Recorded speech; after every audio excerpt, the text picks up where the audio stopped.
Welcome again guys to my channel. This is Janelle Idanio. At sa video ko ito, update lang po tayo regarding po sa Non-Photo Pro License Upgrade Caravan Program po ni Mobit po, no? So good news po ito sa mga nag-aabang dahil may panibago naman po tayong schedule. Kailan po ba ito gaganapin? Gaganapin po ito guys sa January 16, 2026 po, no? So ito po yung pinakaunang schedule po natin sa taon na ito. So kung ikaw po ay isang non-professional driver's license holders at gusto pong maging isang part ng Mobit Rider, pumunta na po kayo sa Mobit Training Facility po sa Marikina City. Saan po ba ito matatagpuan? Ipin location nyo lang po guys sa inyong mga Google Map ang Grab Warehouse Marikina. At doon nyo na po matatagpuan sa loob po ng Grab Warehouse Marikina ang Mobit Training Facility po.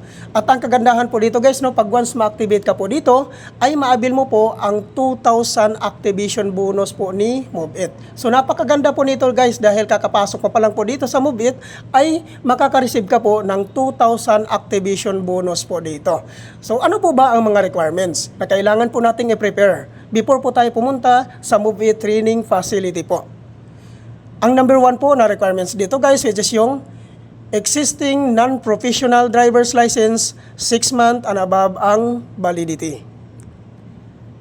Number 2, NBI clearance. Number 3, tax identification number or TIN number. Number 4, no LTO violations. Number 5, motorcycle ORCR. Number 6, 2020 and above motorcycle year model. At number 7 naman po ay kailangan nyo lang pong magdala ng 1,000 pesos po. Yun po yung pambayad po natin sa medical at sa LTO processing po natin. So ayan po guys, no? At regarding naman po sa hindi po nakapangalan sa inyo yung mga motor, ay kailangan nyo lang pong magdala ng authorization letter. Hingian nyo po ng 1 valid government IDC owner.